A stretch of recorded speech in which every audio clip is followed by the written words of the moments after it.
the Army Corps of Engineers Dam Safety Strategic Internship. So I'll let them introduce themselves, and we're grateful to have them here to tell you about a really interesting opportunity and program. So, Kayla? Hi, I'm Kayla Keaton. I actually graduated from Marshall and had multiple classes in this room. So I'm in the Dam Safety Strategic Internship right now, and it's a postgraduate program that is a 3-year full-time paid training and development program. And good afternoon, I am Katie Franke. I am the DSSI program manager. So I do the hiring, supervising, coordinating of these interns. Basically, I shuttle them around, do all the logistics stuff for the 3 years that they're in the program. Does anybody here work for the Corps now? Is anybody doing any internships or programs with them? Quite a few of you. Awesome. All right. So USACE is the U.S. Army Corps of Engineers. That is what that stands for. You can see there our vision is engineering solutions for the nation's toughest challenges. So essentially we are the nation's engineering firm. USACE is a unique Army organization that executes multiple diverse missions. World-class soldiers and civilians, engineering, scientists, and etc., who serve as force multiplier for the Army, 2/3 of which are not Army funded and most of which is civilian. So this is civilian. You do not have to go to boot camp. You will be a civilian employee. You got to go to. Okay. So the history of our nation is the history of the Corps of Engineers. It was founded in June of 1775, which is 2 days younger than the Army. Army engineers played a crucial role in the growth of the young republic, surveying routes for canals and railroads, and serving as explorers, surveyors, and map makers who opened the American West. The commanding general of the United States Army Corps of Engineers leads nearly 38,000 civilians and 800 uniformed personnel. Again, this is a civilian position. And we are looking for geologists and engineers, but there's also many different opportunities within the Corps. We do a lot of amazing things. So dam safety. We work for the Dam Safety Modification Center of Expertise, which is actually housed here in Huntington, which is pretty cool for you all. It is with the Huntington District headquarters. It was established along with 7 regional dam safety production centers that are located throughout the U.S. and cover a very large area. Basically, we develop the expertise necessary to deliver high-quality dam safety modifications required for the safe operation of the USACE inventory of dams. The mission of the Dam Safety Modification Center is to provide technical advice, oversight, review, and production capability for all aspects of dam modification projects across USACE. So basically all of the dams that are currently out there, we do like risk assessments and things. If there's going to be any modification or if there needs to be a modification to make that safer, that's what we're looking at. And that's what we're helping with. And a kind of a cool fun fact actually is because of the Dam Safety Modification Center is here in Huntington, that's where a lot of your experts are at. So some of the national experts all set and are based out of Huntington here for us. So that's kind of a cool opportunity for you all.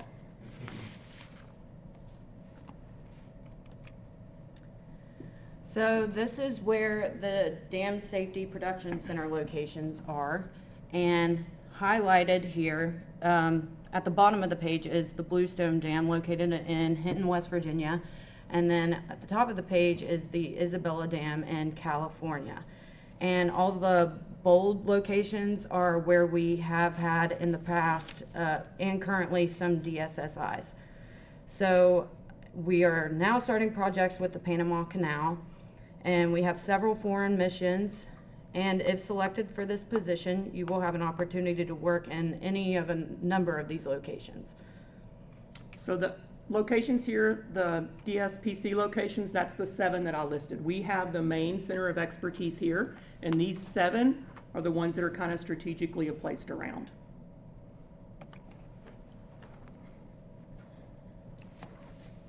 Okay, now what is this program? So the Dam Safety Strategic Intern Program.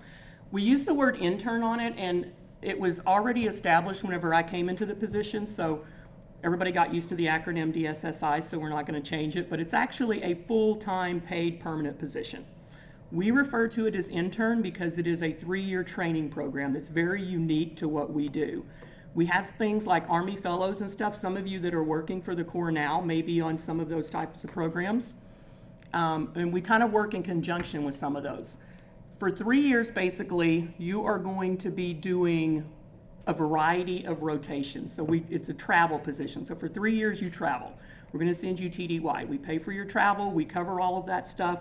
But we send you around all over the place to see design, to see risk assessments and learn how to do those, to see periodic assessments to learn how to determine what's going on, to construction, the actual construction of the dams, data management, whole assortment of stuff. And I think I'm cutting into her slides, so I better be quiet. But the intent of this is to get a fully functioning, really highly qualified person. So we've got a little bit of a gap in our hiring, right? We have some people that are ready to retire, and we struggle with whenever we're bringing new folks in. There's a lot of work going on, and everybody's really, really busy. So what type of a program, what type of training can we do to get them the knowledge that they need, the hands-on experience that they need? And that's kind of what this program's designed for. So for 3 years, I'm going to throw leadership training and a lot of those things at you. But the big thing is you're going to get that on-the-job training. You're not just going to hire into one office and sit and kind of learn what they've got going on. You're going to go to Florida and you're going to see what's happening with the levees and what that's going on. You're going to go to North Dakota and look at some construction that's going to go on. You're going to go to California and find out how they do design. How do they incorporate earthquakes and things like that? How does that work? So we're trying to, in 3 years, you're really going to be drinking from a fire hose. But it will be on-the-job training, so it's going to be hands-on, which to me is a little bit easier than kind of drinking from the fire hose like in a classroom, right? This is going to be, it's a GS 7, 9, 11, 12. So you're guaranteed a GS 12 after the graduation, and then you get hired on as a 7. After a year, you get a GS 9, then a GS 11, and then when you graduate, you get a GS 12, and you're going to get placement. You do sign a mobility agreement, meaning we will work with you on where you're going to place you. Where's that full-time position going to be? It may not be Huntington. It may be someplace else. At this point, we have enough vacancies that I don't think we're going to just place you someplace, right? We're going to work with you on where you want to be. Was one of the locations, did you love California? Did you love Sacramento? Did you fit in well with that area? Is that where you want to go? So we'll work with you on where that placement's going to be, but it will be at the GS-12. The pay for the GS-12, or for actually all of those, we do have you can obviously look online, and you can see what a GS-7, a 9, and 11 make. Civil engineers have a different pay scale table, so if anyone is really interested, my contact information is on there, and you can reach out to me because number one, this is remote, so that changes a little bit on what that pay scale is. And then number two, we have special salary tables that depending on where you're going to be working and within this program. So it's not going to be as clear as being able to look and see those pay scales. The paper that I sent to you all, that's going to be a conservative end. Again, you can reach out to me and we can talk about it and I can point you in the direction on what those actual pays are going to look like. Okay. Well, I talked a long time on that slide, didn't I? So again, it's a 3-year internship, and it will be made up of multiple different lengths of rotations, mainly 6 months. So for example, when I first started, I did about a 2-month rotation at the Garrison Dam in North Dakota, doing quality assurance on their drilling investigation there. And then my next rotation, which is now currently a 6-month rotation in Huntington, I'm working with data management. And then next I'm going to Pipestem Dam in North Dakota where I'll be working on construction. And then later on, I will be doing 6 months in Florida with Jacksonville District. So this really entails of a lot of traveling constantly, many different locations. And there's also opportunities for like just week-long trips. I just went to Erdic for the physical modeling back in November for the pipe stem dam actually, and that was really cool. And then there's also training. And I will say too, whenever we sent Kayla and another intern who was due to North Dakota, and I told them not to worry, that they would be back before it got cold, and they didn't need to pack a lot of cold weather gear. And then they had 12 to 14 inches of snow. a great snowstorm. So if you do come to work with us, we will let you. I advise you use the weather app rather than my advice on stuff like that. Okay, types of training. I said earlier we do a lot of training. So not only are you going to be on rotation, and I mean you're in with the crew, you're doing the work. There's also a lot of training. So we do some book reports. We do a lot of leadership training. I work with Franklin Covey. We have quarterly sessions with them. I do push the leadership, communications, crucial conversations, that sort of stuff, because not only do I want you to have the knowledge and expertise and be well-rounded in the arena of dam safety, I want you to be able to communicate and do it well, right? So it's one thing for you to have the knowledge, but I want you to understand how important people are, how important that relationship is, you know, or how important your communication style is, and how important building that relationship. Because not only do we work with, I mean, we've got public, we've got local, we've got contractors, that's a big one. So you're not just working with your coworkers, but so many other groups, and it's really important that we learn to do this. And I think, to me, that communication and leadership is something that a lot of times is put off until people get, you know, further along in their career. But I think it's going to serve you well if we focus on it in this first 3 years and really help you as you get into, because if we do it well and we do it right, there's enough demand out there that after you graduate this program in 3 years, you can really start hitting the ground running and start leading teams and things like that, which is just going to help you skyrocket that career. And your ability to communicate is so critical for that. And technical training, you will do that as well.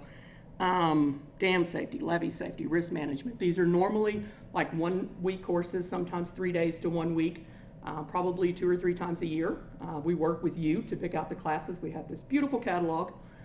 We have some that we're going to make you go to. The rest you can kind of head your direction. Like I have some that are really interested in materials, right? So they'll go that direction. So depending on what your focus is, we'll get and find some that target you to help kind of drill into that.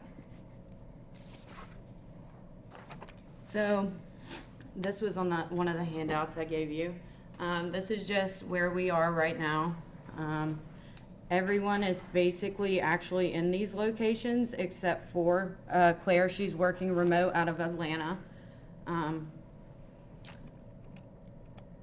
then we have 11 paid federal holidays, 13 days of annual and sick leave when you're first starting out, and then overtime is basically always available. So when I go to pipe stem in May, the crew will be working 24 hours, so I have as much availability to work overtime as I possibly want. It's just up to me.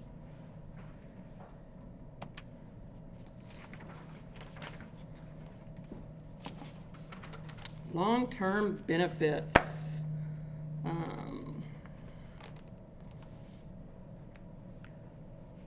This lists kind of the pension, the 5% matching, cost of living adjustments, free TSA pre-check. I don't know if I'm really supposed to put that on there, but I appreciate it since I travel a lot and it does come in very handy.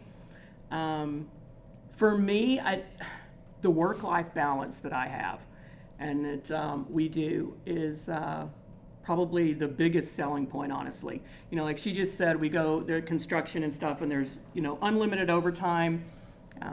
And so whenever it's available and that's what you're wanting to do, then you've got it. However, life happens, right? And we all have things that come up. I have never found where there's an issue or where it's been an issue. So when something comes up, or like any of my interns, if something comes up, The rest of us pitch in, we get everything covered, they go and take care of what they need to, be it family, personal, whatever it is, and then when they're done, they come back, and then they're ready to help whenever somebody else has an issue. And it's smooth sailing, nobody thinks anything of it. And I think sometimes we underestimate really how important that is, because it's kind of makes it stress-free, essentially, right? I mean, when we're busy, we're really busy, but I know, I'm a mom, I have 3 boys, and I know if something comes up, I've got games, I've got to, you know, jot off to college with one of them or something, it's not an issue, I just do it. And I come back because I know that even like any of them, they're gonna have anything covered that I need. And I find that culture kind of across the board. So to me, that is a huge selling point, is that you get to do something that's really cool, right? And you get to be as engaged and in some great stuff, but you also can take care of yourself. You are important, your family's important, your personal life is important. So for me, that's an important one. Okay, so here's just 3 of the dams we have done a lot of work on. Bluestone, again in West Virginia, Isabella Dam in California, and Louisville Dam in Texas. But there, like I said, there's many others. At Isabella, we had an intern, and these are all pictures recently taken from our interns that are out there now. Trent was there. Whenever he was in Isabella, I guess it was last year, whenever it flooded really bad. And I remember he called and sent me a message, and he's like, hey, we're having some flooding issues here. I don't think I'm going to go in. They've told me to maybe stay home.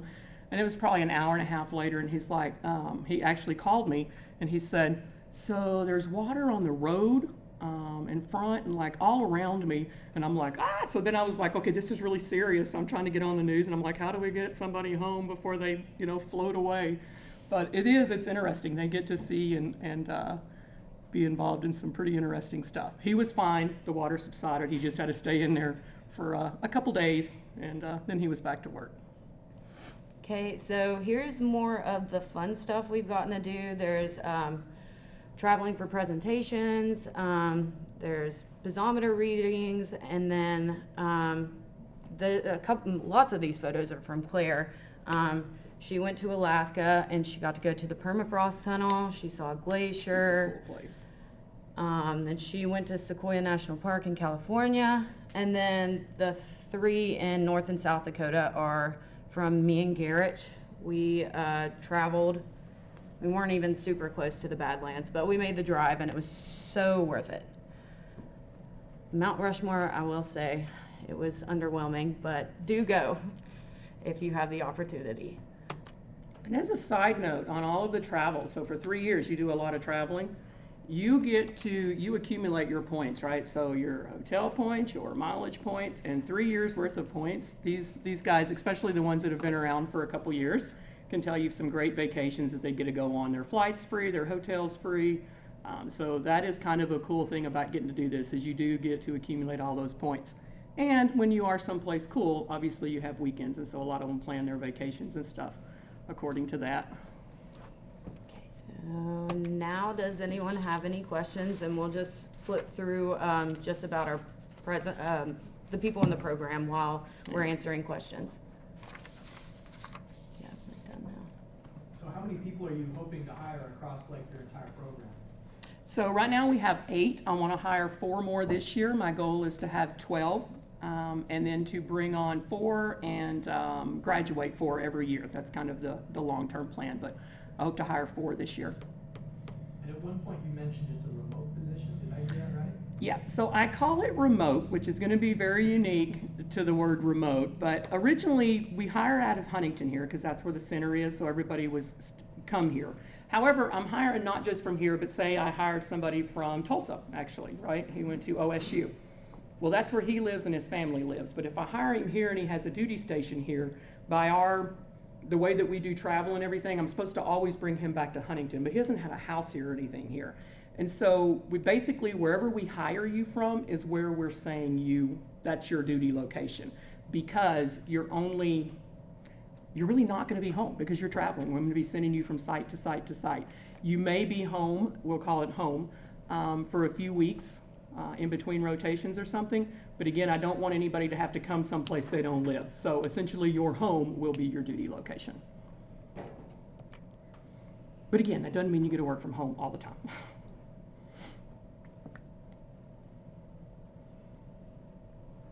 Come on. Anybody have questions? Anybody got questions? Is anybody interested? All right, I got one hand, I'll call that. Two hands. I'm interested. I know, right? Me too. Yeah. Where was this when I was It sounds starting? way better than teaching at Marshall. Yeah, they do. They have a blast. And we do presentations, like the recruiting stuff. I'll go in the fall to a variety of universities and snag all of them to go with me whenever we do career fairs and stuff. So definitely stay busy. And the international mission's pretty cool too. Like we have folks here in Huntington that are working on, I lost the name again, Panama Canal. Oh, yeah. And a couple other things. They do a lot of consulting internationally, and so we pair people up to do some mentoring with those folks, and you get to kind of engage in some of that international stuff. So that's really cool too. Do I remember correctly, you're going to be at the career fair on Yep. Wednesday? Yes. So I've been banging on that drum for the last couple of weeks. I'm hoping that there's a good civil engineering turnout. So that'll be another opportunity to get more info and discuss it one-on-one. And then I see that they can also email you resumes. Yes. Yes. Yep, you do not have to go through USA Jobs. We actually direct hire, so you just kind of come to me, and I'll be happy to answer any questions. I really appreciate your all time. All right. Well, thanks a lot. Thank you, guys.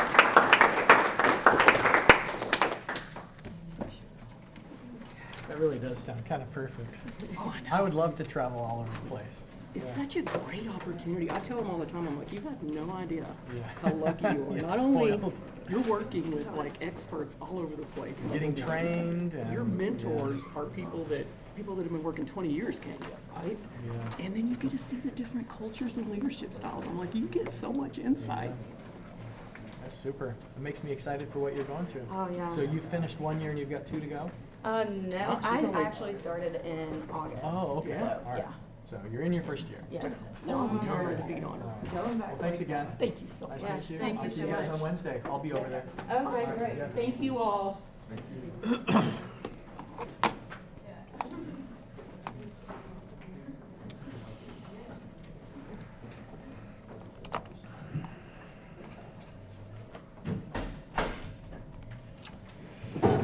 All right.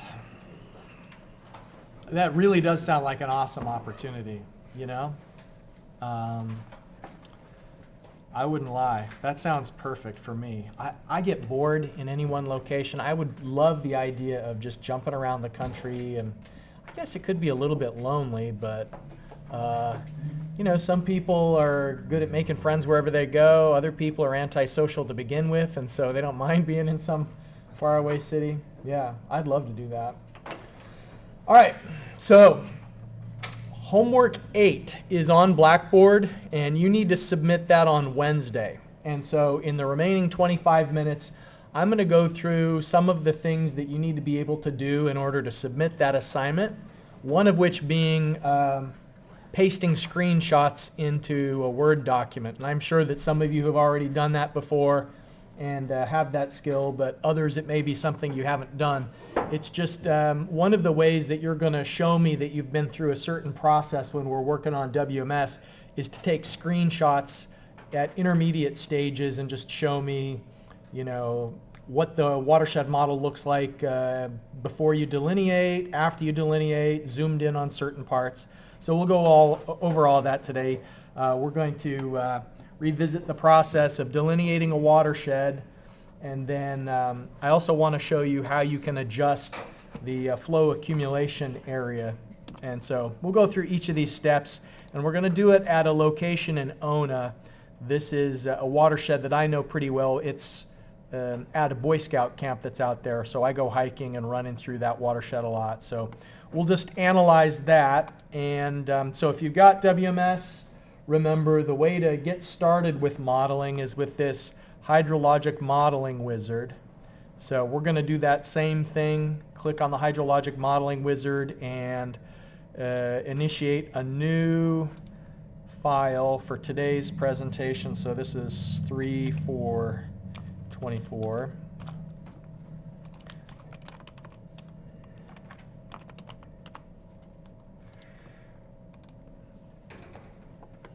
All right, so It's already by default remembering the last time you had the program open, so it should already have the projection and the applicable zone, the units. Let's just double check that for the vertical datum that it's set to units of meters and that it's NAVD rather than the local. And then of course here it's got the projection defined, so I'm good there. And then the boundaries, right now it doesn't know the coordinate system for where we ought to be working. So when you click on define, it brings up that locator tool. And so if you're, let's see what it does if we say Ona, West Virginia, and jump to that location. It's not a real place, so I'm amazed it was able to find it. It's an unincorporated area. But zooming in on Ona, we're going to just see this little pond here. That's the pond at the Boy Scout camp. And so pan so that this is the watershed we want to be analyzing. You can kind of see from the shading the ridge lines and get a sense for the area that contributes. And so remember, if you're zoomed out really far, it's just going to download way more data than you need, and then the part you're interested in will be low resolution. So what you should do is zoom in as much as possible to where you're comfortable that you actually do have the boundaries of the watershed. And here I'm comfortable because I can see the ridge lines that I've got it all on the screen. So it's got the pond here. Here's Little Cabell Creek, which is what this watershed discharges to. So I'm going to click OK, and then the hydrologic modeling wizard's just in the background right now. Like, it seems like it vanished, but if I just click this icon and click it twice, it brings it back to the forefront. I don't know, that's just a funny little quirk, one of many that the program has. If it goes missing, you just minimize and then maximize the icon back to the forefront. So does anybody have any questions or issues so far? We've just defined the area. Okay, so next we want to indicate that we're going to use the web services for obtaining the elevation data. So be sure that you've got that box ticked to use the web services. And then the only data that we're going to want is the worldwide elevation data. So make sure that you've got that box ticked. Later on down the road we'll get the land cover and the soil type, but for today just worldwide elevation data, and then click on this button, download data from web. And it'll go in the background, suggest a resolution, and the default is almost always fine. Downloads it and then displays it. And we know that it's got it because it's got this color-coded map where blue is low elevation, red is high elevation, yellows and greens are in between. So if I close this and just turn off, there's a couple of images that are showing right now. So this image is kind of like a colored heat map that shows the elevations, which I don't think this class demo TIFF add much value because I can see what I want to see from these contour lines, in my opinion. And then if we want to have an image in the background, we can use this Get Online Maps tool, and it'll overlay either aerial photos or street maps or a topographic map. So let me just use the street map for purposes of illustration, and I'm going to show you how to create a cached image that's static and in the background. So you can see this looks similar to what we saw when we were going and indicating the watershed that we're interested in. Here's the little lake that they've got. There's a few roads that are shown. One of the problems with this image file that's in the background is that it's streaming. And you know the difference between like something that's been downloaded and something that's streaming. If it's streaming, then sometimes there can be like a little bit of a lag or a delay as the data catches up with what you're trying to do. So if I use this pan tool and I try and pan to the side, it takes a moment for it to load, it's downloading the image, and then there it is. So if I pan back, there's a little bit of a delay. And if we're going to be coming back to a project over and over again, like if you're going to be working with a project for weeks, then you can avoid streaming the same data over and over by just downloading a copy in the background and saving a local version of it. And the way to do that is here where it says World Street Map under GIS data. If you right-click on it with your mouse cursor, right-click and export. And so it's suggesting some default data like the size of each pixel in meters, resampling ratio. You just click OK for that. And what it's going to do, and you have to select a location for it to download. It's going to download and create two files. It's going to create one that is a TIFF file, which is an image file format. And then it's going to save one that is a world file that basically just georeferences the TIFF file. So it's telling the program like what coordinates that image should be brought up as. And so you just select a location and click Save, and it will automatically save two things to that location. Let me browse to that spot and just show you what are the files that it's put in that folder. So we're in this 3424 folder. So the two files that it just wrote to that folder are this class demo dot, no, it's the World Street Map. Yeah, so World Street Map. And if you double click on it, it'll bring up, this is the picture that's in the background. And then this dot, it must embed the coordinates into the TIFF. Yeah, if we wanted a separate standalone georeferenced notepad file, we can get that, but this TIFF must already have the coordinates.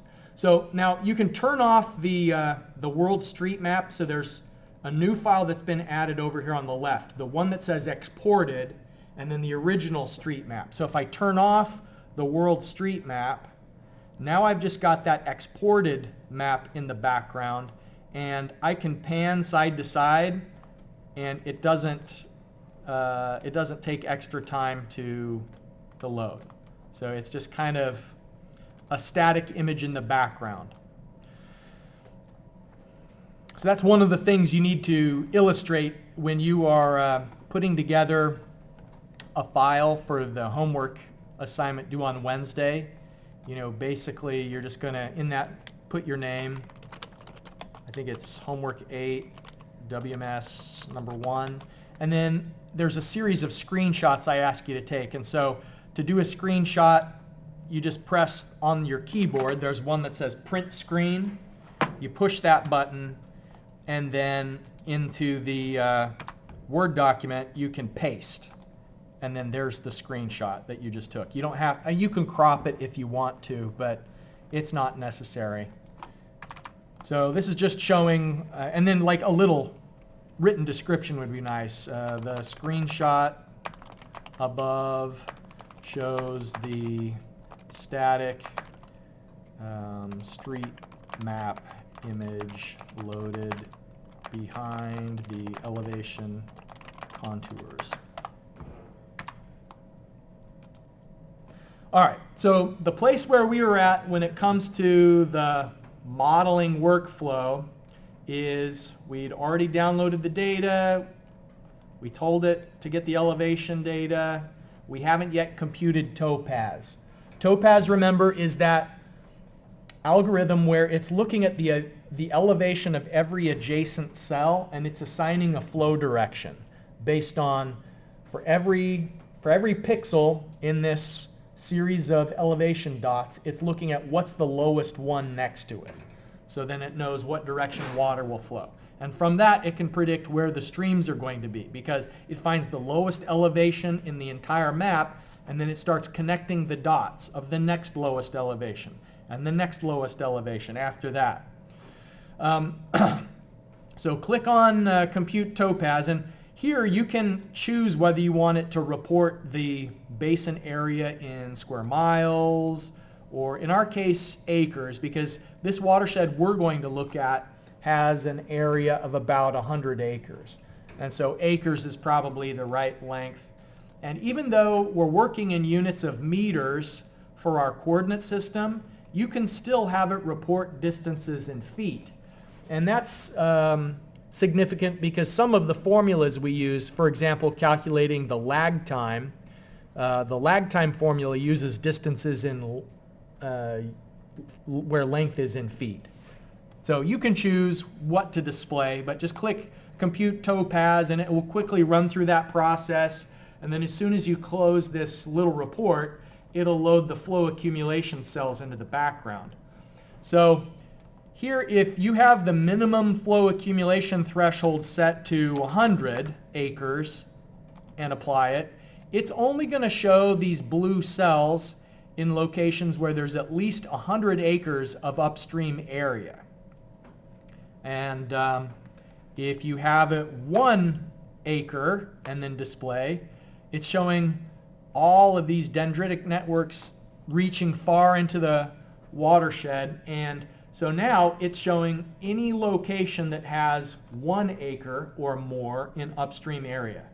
So on a really rainy day, you might see streams with as little as 1 acre of upstream area. So on a rainy day, you could see flowing water in all of these locations.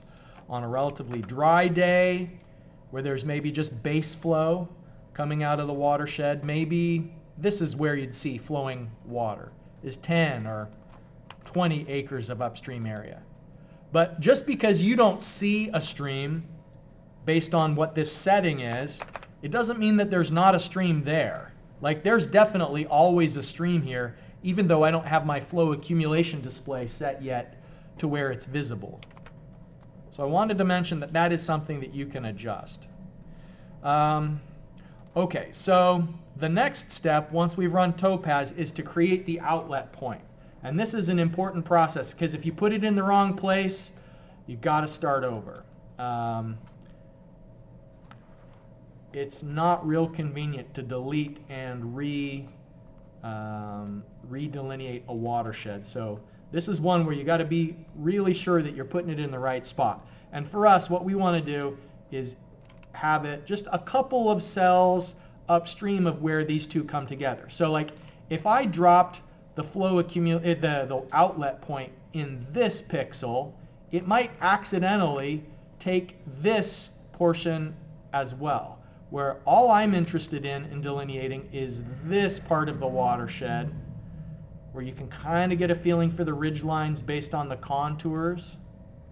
So I want to put the outlet not here, but a couple of pixels away, so that there's really no risk of it being put on a border or a boundary line between two different watersheds. So, you know, this is about 15 meters away from this stream. So from the map, the image in the background, you can see this little blue line. That's them saying where there actually is a creek. And just from analyzing the elevation data, WMS is predicting where there would be a creek. And so it does follow the shape of what we know the creek, where it is. So WMS is pretty good at predicting where the creek will form. But we've dropped that outlet point, and so now on the next slide, you can click on Delineate Watershed. And it'll do some calculations. And let's look at what's being displayed here. It says CN is 0. That stands for curve number, you know that. It gives us the area is 98 acres. I've also got some things displayed here that you may not. And see how I've got BS and MFD? BS is base and slope. MFD is maximum flow distance. Yours doesn't say that, right? You can control what is displayed through this button here, the display options. So toggle that, this display options. It looks like just a monitor. Click on the display options screen, and then under drainage data, the drainage data tab, you can put a checkbox on which parameters you want it to report. So I haven't given WMS any soil type or land use data, and that's why it says the curve number is 0.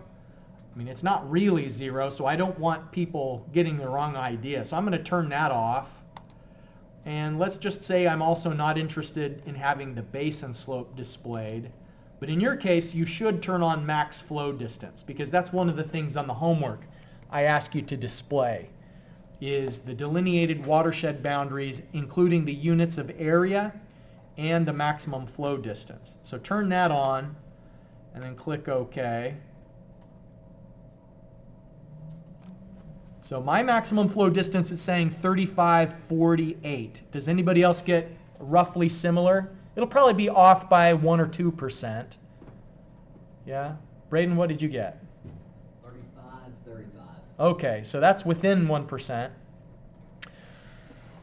So maybe I'd take another screenshot here. So I'm going to press the print screen button, paste it into my homework document, and in this screenshot you can see the watershed has been delineated and the area is 98 acres. The maximum flow distance is, I can't, 3548 feet. So we're just kind of providing a little bit of running commentary on what's shown in the screenshot. Any questions so far?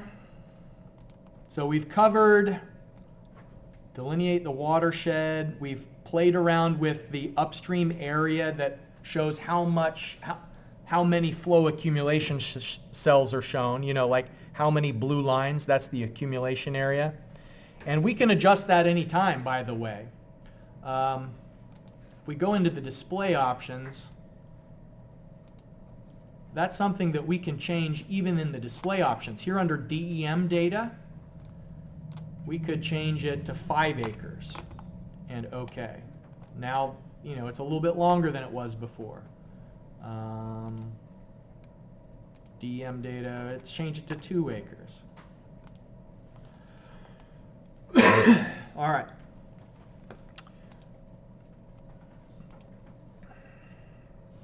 Change the watershed area units. So it's right now it's reporting the area in acres. What if we wanted it to tell us the area in square miles? We go into the display options and under DEM data, change the units from acres. So now it says basin area in acres. I'm going to change it to square miles. OK. And when I click OK, it still says 98, but now it says square miles. That's not right. Yeah, and so the way to make sure that it's displaying the right area is just to delineate another time. So in the hydrologic modeling wizard, if you go back to delineate watershed and click delineate watershed, it's going to go through the process again, and now it says 0.15 square miles. So that's right. If you do need to change the units that are being displayed, I recommend that you redelineate so that it overwrites every place with the correct values for the area in the units that you want to display. Static image files we've done. The last part, trim excess DEM data. Let's turn off this image file and zoom out and look at what we've got. So our watershed that we're interested in is only a tiny fraction of all the data that exists in the background. So if I go to where I've saved this file, you can see that this WMS file, let me just save it again. Save. All right, so the WMS file is 1.2 megabytes, and that's like nothing. That's really small. Sometimes we're going to work with much larger watersheds than this, though.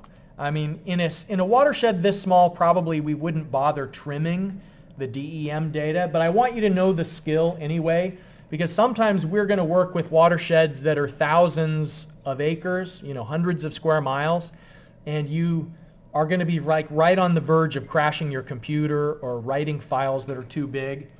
And so there's a way that you can trim the DEM file. If you take your mouse cursor over here to the Project Explorer and you right-click on where it says Class Demo Elevation, that's the DEM data. If you right-click and then trim with a polygon, we're going to enter the polygon interactively, so click OK, and then just basically you're going to draw a shape that encompasses the watershed. And when you double click, it trims away all of the other data that now we're not interested in because it's outside the boundaries of our watershed. So it's just a way to reduce the complexity of your model. Just to show you again how to do that, if I try, I'm not sure if undo is a thing. No, I don't think undo is a thing on this program. But, oh, actually I do know how to do it. If I right-click and delete, yeah. All right, so here's all of it. So all we did was, you could toggle this off if you don't want to display it, if you don't want to see it, but it's still there in the project. So right-click, trim, polygon, and we're going to do it interactively where you just kind of trace a box, double-click, and then there it is. So any of the things that are over here, like the world street map, we've got this one that's exported. That is our static image. And then there's the other one that's streaming, the world street map, this original one. And we don't need the world street map now that we've got the static one, maybe. And so you could right-click and remove it from the project. And you can do that same thing once we've downloaded like soil data.